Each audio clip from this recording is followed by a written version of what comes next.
Good afternoon, everyone. Welcome to a special edition of today's live chat. I'm Rebecca Fuhr. Today we'll be talking about our 25-26 proposed supplemental budget and the DOC budget request to the JBC. If you miss any portion of today's chat, or you just want to go back and rewatch any of the chat, I always post the recording on the front page of DocNet under Executive Director Live Chat, so feel free to watch any of those at any time. I should have this one up by the end of the afternoon, so look for it on the front page of DocNet. Good afternoon, Mr. Stansel, and to your entire executive team. Thank you for joining us today. We got a very important email yesterday. Good afternoon. Thank you, Rebecca, for the tremendous job you always do hosting these. This is one of those conversations where, you know, we as your exec team, we committed to transparency and communication and giving everyone a voice. And this is exactly what the intent of this call is today. Is we're going to put out some information. You know, as the exec team, we're always faced with difficult decisions. And as incorrections, period, whether you're an executive team or whether you are the newest staff member walking the housing units, we make tough decisions every single day. And the higher you get in the agency, the more weight those decisions carry. And this is one that carries a lot of weight. And we didn't take it lightly when we made this decision. And there again, the decision we made is to propose a reorganization of, you know, some of our locations. And what's driving that is, so for those that don't know, and Mitch is going to go more in detail about these things, but it's just kind of high level. We get projections every year of what our inmate bed usage is going to be. And we don't do our own projections. That's done by different organizations. And this year, those came in lower. That the projection is that the increase in beds are going to be a lot slower than we had previously anticipated. So much that we will need to find 350 beds before the end of this fiscal year that we need to be able to deoccupy by the end of the fiscal year, and then additional beds next year. And there's offset that Mitch will explain. So what we did was we looked at how we could do it, and many options were on the table. You know, we could do the trying to reduce these 350 beds across the department. But like all of you know, that if I was to close down 3 cells in a housing unit, we still have to have staff running that housing unit, because those 3 cells are not it's not going to equate to closing down an area. So we spoke a couple weeks ago or a month ago or so, where during our JBC hearing, it was tossed out there the potential of closing our rifle. That wasn't a proposal from us. That was a mention coming from the JBC analysts. And at that time, we were concerned that it was even thrown out there because it wasn't something that was on our radar. Well, once we got our projections in and we saw where we are, it did come on the radar. It came on the radar to look at how do we find the beds that we need in order to justify the need of the budget.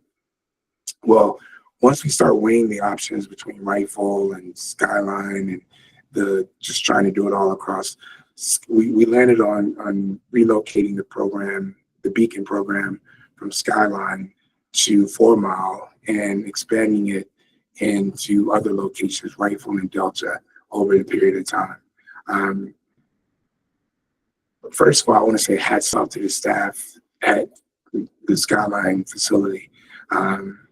There's a lot of compassion about what they do out there, and they're doing great work.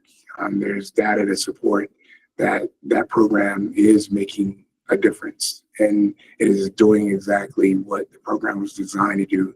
And it's not because of any of the faces and exec staff that you see. It's because of the great work that the staff are doing down at Skyline. So my hats are off to them, and I can understand how this comes as a significant challenge or a significant concern about relocating the program. I apologize, I wasn't able to be there yesterday. Yesterday we had the State of the State address that I had to be at, and the weather didn't allow me to be in both locations at the same time. But I understand there were some very courageous conversations had, and I thank you for all the courage you took to have those conversations. So this meeting is to kind of give an overview of that and answer any questions that came in. And we didn't get a lot of questions. So this is more of a, we're going to answer the questions that we do have, but we're also going to give as much information as we possibly can. So with that being said, what I'll do is I'll turn it over to Mitch and let Mitch go a little deeper into the weeds about the budget and the need for this. And Melissa, please feel free to jump in. And anybody else on the team if you have something to add. So Mitch, where you at? I don't see you. I am right here, and my computer just restarted. So I'm gonna do it from my phone and jump back to my computer once it restarts. But Andre, I think you did a really good job. The DCJ projections come out twice a year, and that is what dictates and sets our bed caseload. And when we say bed caseload, that is how many beds does the department need open. And so we look at that and see how many beds we already have open and what that looks like. So there are really two components to this that need to be looked at.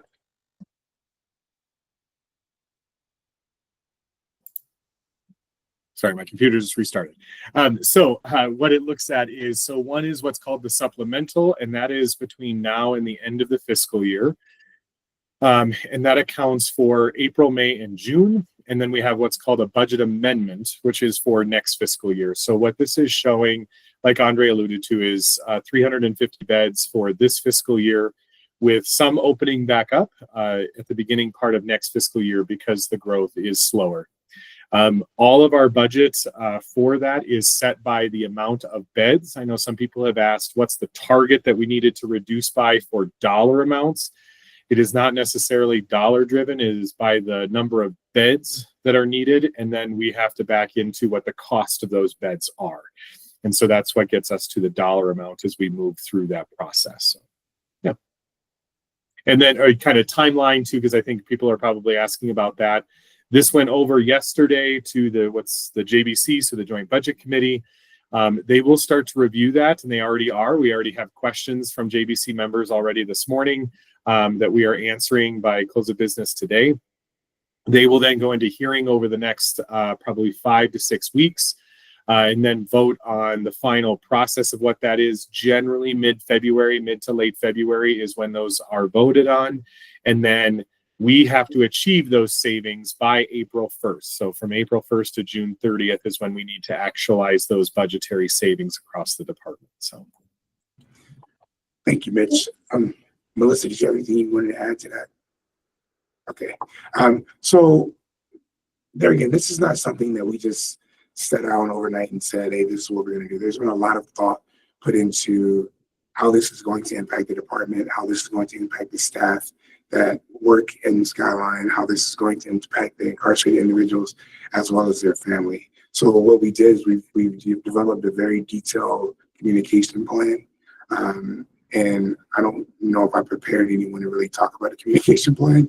So I'm looking for volunteers on my screen that's willing to talk about a communication plan, or I can try to bumble through it myself. I am not seeing any volunteers. Andre, I'll jump in. Thank you. Yes. So on our communication plan, our communication plan started yesterday. We met with the Skyline staff members in person yesterday afternoon, and then we followed up with the incarcerated individuals. Simultaneously, both Delta and Rifle met with their appointing authority, with Warden Lingridge, to talk about that upcoming information. And then because the email and our supplemental and our budget amendment requests were not just focused on the Beacon and Skyline program, but also included Sterling, and that Sterling Warden also met with his staff to explain to them kind of what was happening with the supplemental and budget requests. And then today we held this town hall to help answer any additional questions. On Monday morning from about 10:30 to 12:30, we will have a town hall for the Skyline incarcerated residents, family members. That will be an RSVP type of process because we have limited space within headquarters for everyone, but we are inviting the Skyline family members that will be impacted to meet with us in person on Monday. There will also be a live session and a link with that information for staff if they're interested in attending. That was sent to, or will be sent to, the appointing authorities to share amongst the staff for that. And then Tuesday we have our SMART hearing, which we anticipate there could be some questions around that, and we'll continue to communicate through all of you as we develop and build out the plan for what this will look like, understanding that we still have a ways, probably the middle of February, mid-ish, before we know whether or not the proposal will be accepted, or if we have follow-up changes or questions that have to be made. Thank you, Melissa. And it's important to know that if you remember about a year ago this time, Skyline was the source of the conversation then. And we listened to all of the concerns last time. Last time, the decision was not to depopulate Skyline last year. Budget was able to find some different ways of getting around that, not our budget, but externally through funding through JVC and things like that. That may very well happen again this year. It's a little different situation, but we are open to that. I don't want anyone to leave this meeting thinking it's the desire to close that program just because we want to close it. That is not the desire of your exec team. We see the value in the staff that are there. We see the value in the program, and we see the value that it brings to the overall public safety. But we also know that we have to be good stewards of the taxpaying dollars. And so there's been a lot of effort and a lot of lessons learned from the last time. There's a very detailed plan and of how, if this does come to fruition, how staff moving around and things like that are going to take place. So what I'll do is call on Michelle right now to kind of discuss a little bit how that's going to work. If this is, if this proposal is accepted, then how does that impact staff and things like that? Yeah, I can talk about that, and a lot of the questions are centered around that. The one thing we did this morning is surveyed staff to get an idea of what their location and shift preferences.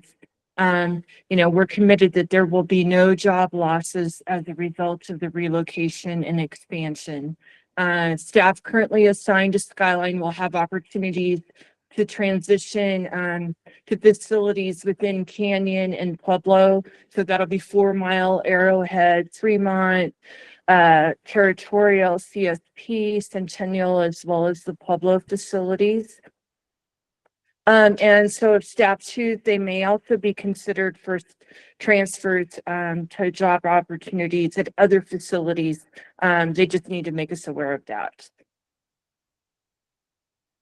Did that answer your question, Andre? It did. Thank you. I think I'm going out of order. I'm starting to get that look from Rebecca. So I'm going to stop talking and let her continue to facilitate. So sorry about that, Rebecca. You're good. Let's continue with Ms. Cunningham. Will the DOC hire additional staff for the new program? Sorry, I am seeing where we're at. You're on your second question. How does the relocation benefit individuals in custody? I'm sorry. Oh, will be higher. Sorry. We have requested funding support for additional positions at RCC and DCC to facilitate the Beacon program at the new locations. The expansion of the Beacon program to 4 Mile will be managed within our existing staffing resources. Thank you. So why was this decision made without consulting staff first? We recognize that change can be challenging, and we are committed to open and transparent communication as we move through this process. This decision was driven, sorry.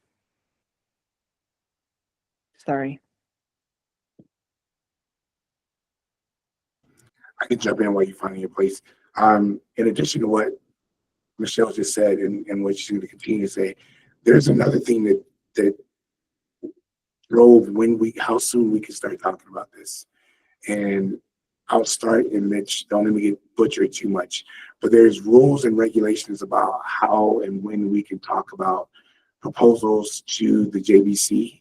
And if we can't really talk about them until that proposal has already been submitted. So Mitch, did I leave anything out in that area, or is that pretty much covered? It does. I'll just add one other thing is the DCJ projections, which is what we have to build the bed count off of, does not release until the end of December. So we are waiting and working on that and kind of formulating what that looks like, but we have to wait for the DCJ projection to come out in order to create how many beds we are either in surplus or in negative on. So it's not like this information has been there for months and we just chose not to share it.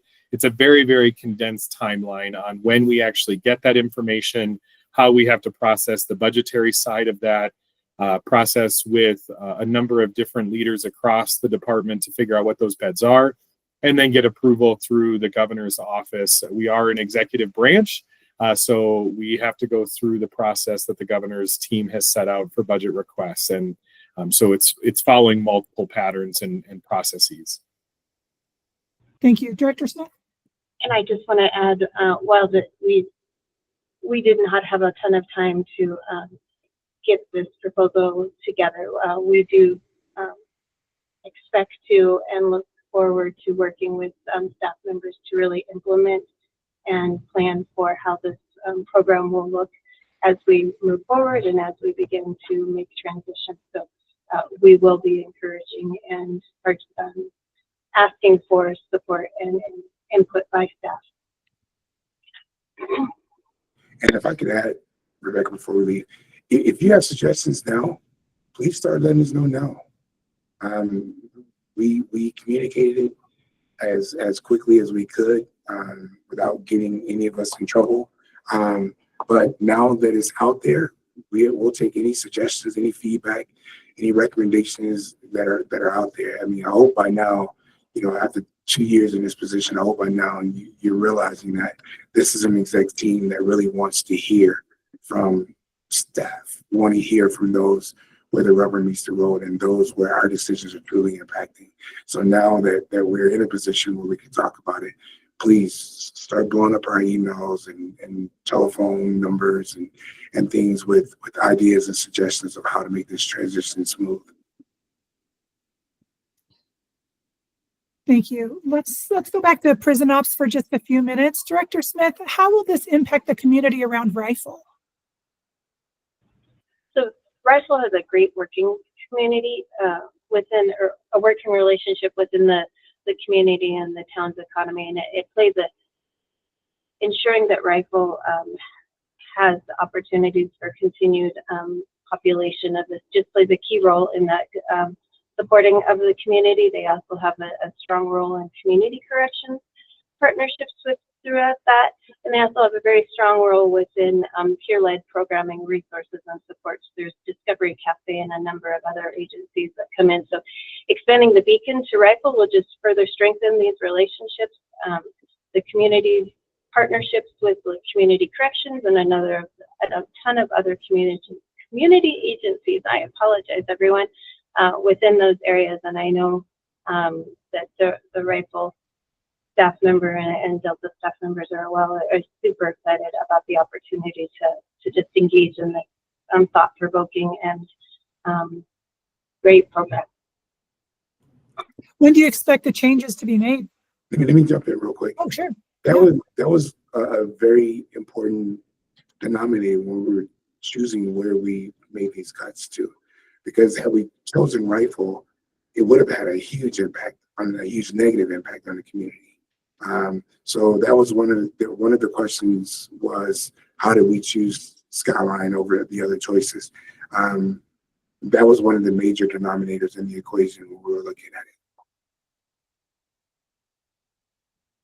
And so, Rebecca, to answer that question, the projected implementation date will be April 1st of 2025.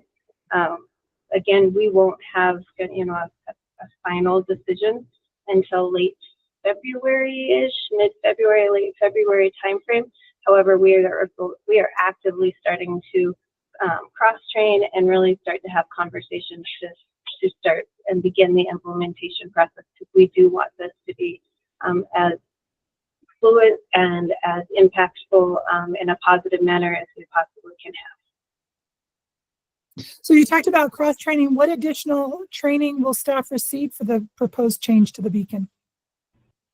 So one of the main concepts of the beacon is that this is truly a peer-led community, and that it is a collaborative community between the staff and the residents there, and a lot of it will be cross-training. However, there will be a huge part of just understanding the peer-led programming, the language that's utilized within that peer-led program.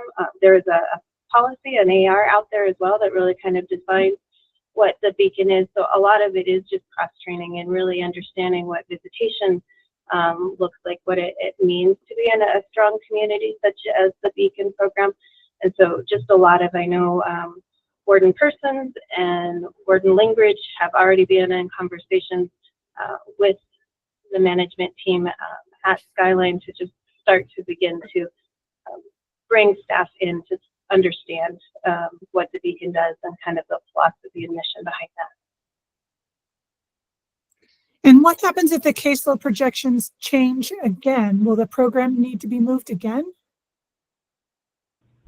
So one of the other guiding factors to us determining the locations of the beacon and rifle is that we know bed projections will fluctuate, and we will see, jumps or spikes at times or reductions. And since these are 6 months projections, we know that utilizing rifle and Delta, where there's more bed capacity at both of those facilities, that the continuation and expansion of the beacon program is sustainable within that location as well. Thank you. Can you talk about the benefit to the individuals in our custody? And I think one of the benefits to the individuals in our custody is the true expansion availability. So because there are more level 1 facility beds within the Delta and Rifle facilities, we can really focus on trying to expand this philosophy and this mission of the beacon, and really focus on the importance of preparing for reentry and including family and community processes to really build and support these individuals as they begin to reintegrate into society. And then the other piece is we have some really strong program partners within Delta and Rifle that are truly dedicated. We have asked for some supportive funding to help those in partners as well that might have to travel a little bit further, or that it might have an additional cost to provide services if they are outside of that Delta Rifle area. But we know, based on the support that Rifle and Delta get from their community providers, the large number of peer programs already in place, and then the dedication of a number of our peer and community providers throughout, that we will have just very distinct support and intentional support in making sure that this program is successful. Thank you for answering that. Let's jump back over to Finance and Administration. Mr. Karstens. Yes. Hello. How does this relocation meet our budgetary goals? I know you touched on this a little bit, but is there anything else that you wanted to include in that? I want to iterate to, it's not necessarily that there is a dollar amount goal. This is really driven by what we call caseload. So that is number of beds that the department needs. And then we have to associate the cost of each of those beds, which then drives the budgetary number that the legislature is looking at. This is a constantly ongoing basis. So we do our decision items that we've talked about. We do supplementals and budget amendments every single year, working with the most up-to-date information, the best we can in order to hit that.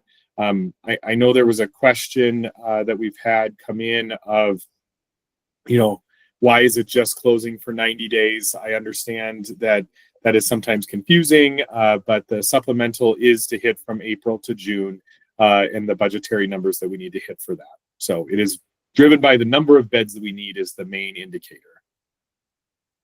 So if everyone knew about the budgetary shortfall before now and that the Beacon would be affected then, why wasn't there a plan in place to test and see if the Beacon program could be instituted somewhere else and find out if it would be a success or failure?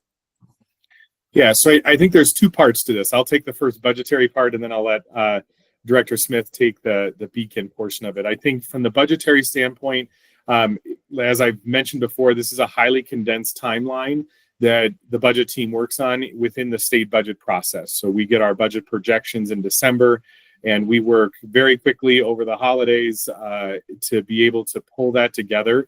And we have to submit it to the JBC by the 10th of January. It also has to clear leadership inside of DOC, the governor's office, and a multitude of approval processes before that. So it's not like this shortfall has been known for months. This is a very, very condensed timeline that we have to hit in order to hit legislative requirements of both the DOC and the budget that need to happen in a very short amount of time. And I'll let Director Smith talk about the actual Beacon program itself. Thank you for that. So when we initially implemented the Beacon program at Skyline, the intent was that it was always going to create our residents to prepare to enter into facilities to do this work. We have been over the last year or so really trying to develop peer-led programming across the board, bring consistency into curriculum, and meet BHA, the Behavioral Health Administration guidelines around peer specialist or peer advocacy certifications and trainings. And so the intent for the Beacon program has always been that this will expand and, oops, sorry, my computer just stopped. Hopefully you all can still hear me. That we would expand and move this into facilities, and we have been working towards that. Thank you. Director Stansel, that is the end of our questions. Did you want to say some final thoughts or? Yeah, just kind of close the way I started. You know, this wasn't an easy decision for us because, as I said, we see the value in the program, we see the value in the staff, and the incarceration. I want to reiterate what Melissa just said. You know, when at the onset of this program was a train and disperse environment. We train and then we disperse to spread this training out through the department, because you know, I would love for the success that's occurring at Skyline to occur at all of the 19 facilities, as well as the 2 state-ran ones. So if you have a recipe for success somewhere, why wouldn't we want to spread that throughout the agency? If we're getting good outcomes at Skyline, which everything is indicating that we are, then we wouldn't be doing our due diligence if we only kept those resources at Skyline. So although this has been driven by the caseload, I was involved from day one of the development of the Beacon program. And I know for a fact that the intent of that program from the start was to train and disperse, train peer leaders to go out to other facilities and do what they learned at Beacon. So the opportunity to expand it and expand the great work that's being done at Beacon and other locations, I think is a win for us. Change is always difficult, change is always hard. And this is not one of those things that, you know, had we not had drivers that's pushing us toward it, we probably wouldn't move as quickly. But at some point, the expansion had to happen anyway, because that's what the program was designed to do. So there again, I encourage everyone to utilize their voice now and let us know, good, bad, or indifferent, what you think or ways that we can make this transition smoother. I also want to end by saying that this is just a proposal. The proposal has to get approval through the JBC. And the minute we know, we will have a meeting like we did last time to let everyone know what the decision of the proposal is, whether they're going to approve it or they're going to say, no, we're not going to approve that.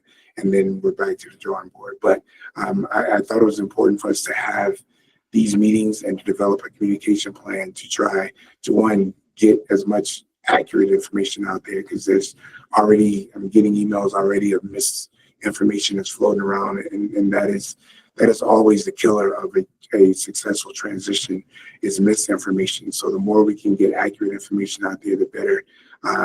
We wish we could have done it sooner, but we're responding to the timeframes that we were put in and responding to when we receive the information. So there again, please utilize your voice. Let us know what you think. And you can reach out to anyone on the screen, whether they spoke today or not.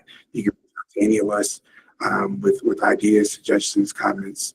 And we really appreciate all the hard work that you all do day in and day out. So that's all I have, Rebecca. All right. Thank you so much. Appreciate your transparency with you and all of our executive team. So appreciate you guys working so hard. And until next time, thank you so much. Have a good day.